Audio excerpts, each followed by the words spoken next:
कहती है ये बंसी जरूर उस टेढ़ी टांग वाले ने बजाई है।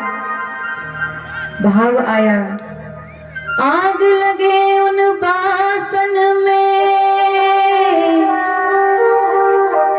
आग लगे उन बासन में, जिन बासन में बांसुरी बाजती है।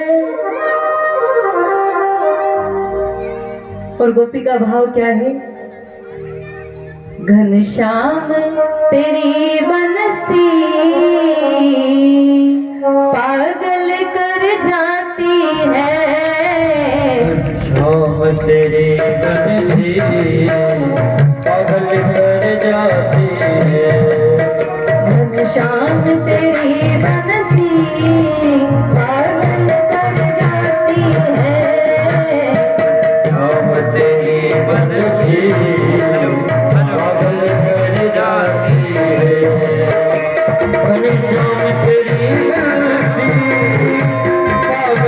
घनश्याम तेरी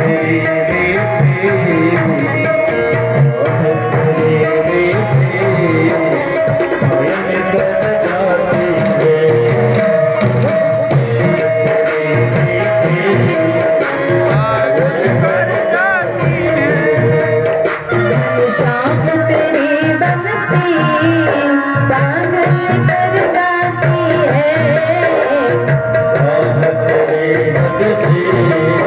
पागल कर जाती है, तेरी जब ये बंसी बजी तो गोपियों का हाल क्या हुआ मेरे प्यारे। एक गोपी गाय का दूध दुह रही थी, बाल्टी लगानी थी, अपने पति को भोजन परोस रही थी, और जब भोजन परोसने का समय हुआ वही बांसुरी की आवाज कान में पड़ी।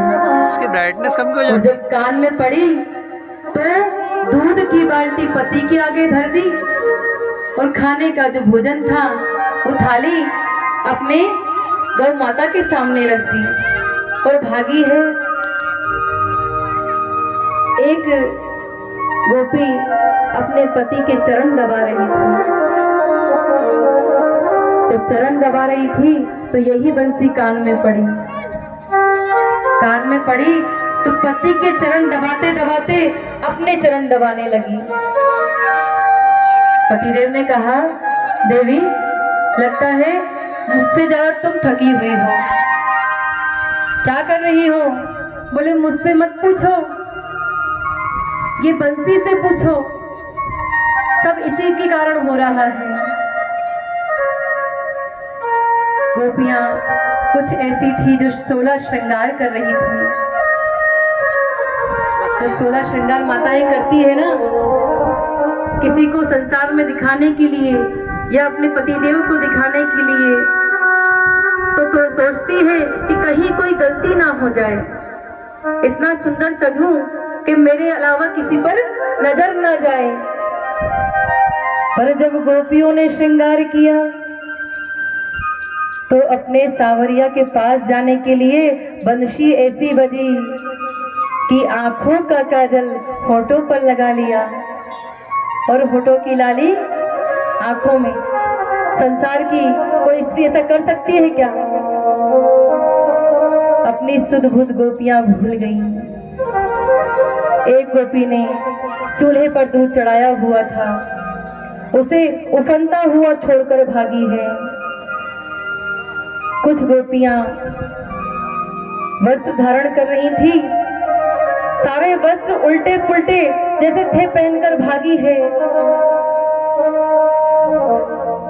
एक गोपी तो प्यारे ऐसी जिसके पति ने उसे रोका कि तुम नहीं जाओगी, पहले घर का काम करो फिर कहीं अन्य स्थान पर जाना। गोपी ने कहा, तू हाड़ मास का पुतला, तेरी इतनी हिम्मत नहीं कि तू मुझे मेरे प्राण नाथ से मिलने से रोक सके। तू ताला लगा, चाहे कुछ भी कर, आज तो मैं मिलकर रहूंगी। वो गोपी अपनी देह भान भूल करके, अपनी देह को त्याग करके, और सबसे पहले सभी गोपियों में सबसे पहले जाकर अपने सावरिया सरकार से मिली। गजब की बांसुरी बजती है वृंदावन बसैया की, गजब की बांसुरी बजती है वृंदावन बसैया की, करूँ तारीफ मुरलीधर या मुरलीधर कन्हैया की। जहाँ न काम चलता था तीरों और कमानों से, विजय नटवर की होती थी जहाँ मुरली की तानों से। प्यारे, ऐसी बंसी बजी है, सारी गोपियां महाराज के स्थान पर पहुंची और गोपियां कहती हैं, कुबेर के भवन में एक बांस जम्यो, कुबेर के भवन में एक बांस जम्यो, जिन बांस की डार हमें पठाई थी, नारद से सनकादि कहे, वशिष्ठ मुनि ने सोदी धरी थी। एरी गवारन तू कहाँ जाने, किस बांस की मेरी बांसुरी बनी थी। कन्हैया कहते हैं, गोपियों ये साधारण बंसी नहीं है, क्योंकि बंसी को यदि मैंने अपने अधरों पर विराजमान किया है तो कोई ना कोई गुण इसमें अवश्य होगा। मेरे कन्हैया ने कहा, यदि कोई जीव चाहता है कि मैं उसे स्वीकार कर लूं तो उसमें 3 गुण होना चाहिए।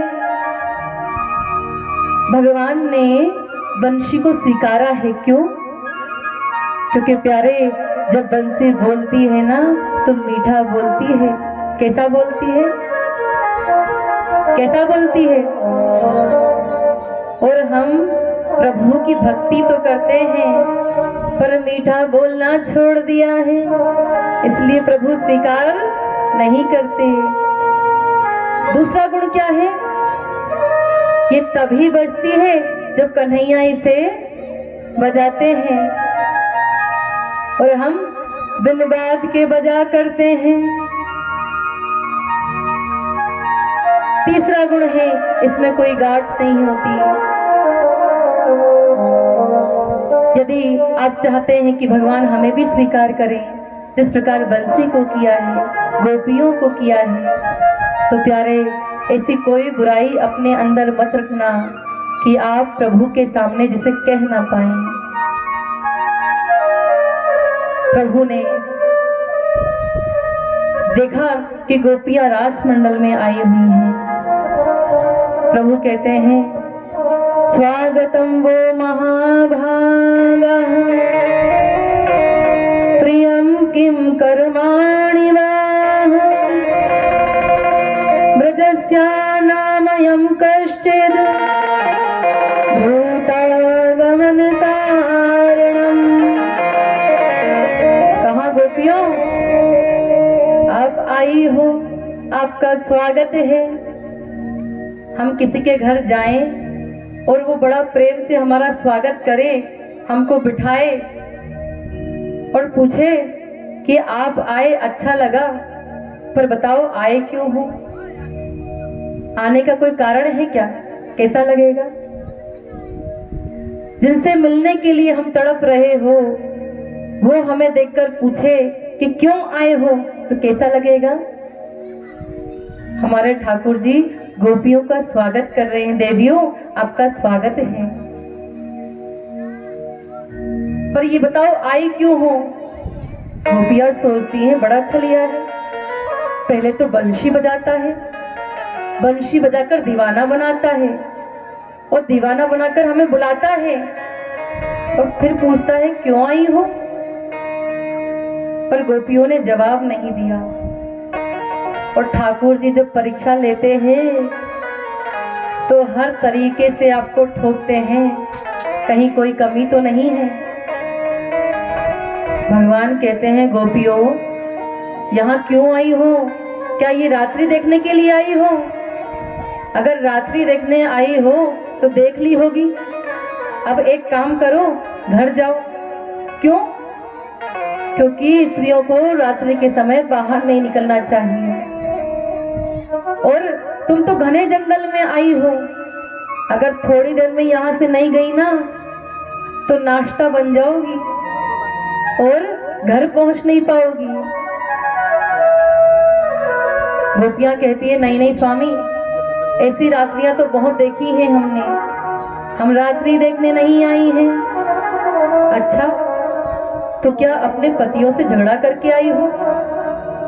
अगर झगड़ा करके आई हो ना देवियों, तो सुन लो, पति कैसा भी हो, अंधा हो, लंगड़ा हो या क्रोध करने वाला हो, कैसा भी हो, परंतु पति तो पति होता है। पत्नी को चाहिए कि पतियों की सेवा करें, चाहे वो कोड़ी क्यों ना हो, क्योंकि पति परमेश्वर होता है। गोपियां सुन रही हैं। अरे सुनो, हम पति से कोई झगड़ा वगड़ा करके नहीं आई हैं, तो क्यों आई हो? बोलने लगे अच्छा, हमें तो लगता है कि आप हमसे मिलने के लिए आई हो। अगर गोपियों मिलने आई हो और प्रेम करती हो तो प्रेम तो दूर से ही अच्छा है प्यारे, क्योंकि संसार का प्रेम जब होता है तो शुरुआत में तो हर रिश्ता अच्छा होता है, माँ बाप का हो या फिर पति पत्नी का हो, मित्रों का हो या कोई अन्य संबंध हो। परंतु यदि नजदीकियां ज्यादा हो, बातचीत ज्यादा हो, तो फिर वहां प्रेम नहीं बचता है। इसलिए यदि तुम प्रेम भी करती हो ना, तो घर से मेरा भजन करो, वहीं बैठकर मुझे याद करो। गोपियां सब सुन रही हैं। 10 श्लोकों में मेरे ठाकुर ने प्रश्न किए हैं। गोपियों ने सोचा इन्हें बोल लेने दो, हम इकट्ठा इन्हें अच्छे से समझाएंगे। गोपियों ने 11 श्लोकों में जवाब दिया प्रभु का। कहा आप कहते हैं पतियों की सेवा करो, परंतु यदि हम आपको उदाहरण दें तो बताओ, एक स्त्री है जिसकी अभी नई नई शादी हुई है। पति कहते हैं देवी धन कमाने के लिए हमें जाना होगा। अब देवी कहती है कि हम आपसे बड़ा प्रेम करती हैं और आपके बिना हम 1 मिनट भी रह नहीं सकती हैं, और यदि आप चले जाओगे तो हमारा क्या होगा स्वामी? हम आपकी पूजा के बिना तो कोई कार्य ही नहीं करते हैं, तो हम आपके बिना कैसे रहेंगी? किसकी सेवा करेंगी आप चले जाएंगे तो? पति कहते हैं एक काम करो, अपना चित्र, अपना फोटो मैं आपको दे देता हूँ, आप रोज उसकी पूजा करना, और जब मैं आ जाऊं तो फिर से मेरी सेवा करना। अब वो पत्नी रोज अपने उस फोटो वाले पति की सेवा करती है, रोज पूजा करती है। अब एक दिन क्या हुआ कि जो असली पति था वो द्वार खटखटाने लगा। देवी द्वार खोलो, मैं आ गया हूँ। और संयोग से वो पत्नी उस चित्र वाले पति की सेवा कर रही थी। देवी सोचती है अगर मैं यहाँ से उठ जाऊं तो मेरा पति धर्म नष्ट हो जाएगा, और अगर मैं द्वार ना खोलूं तो भी नष्ट हो जाएगा, क्या करूं? तो पूछती हैं गोपियां बताओ स्वामी क्या करना चाहिए?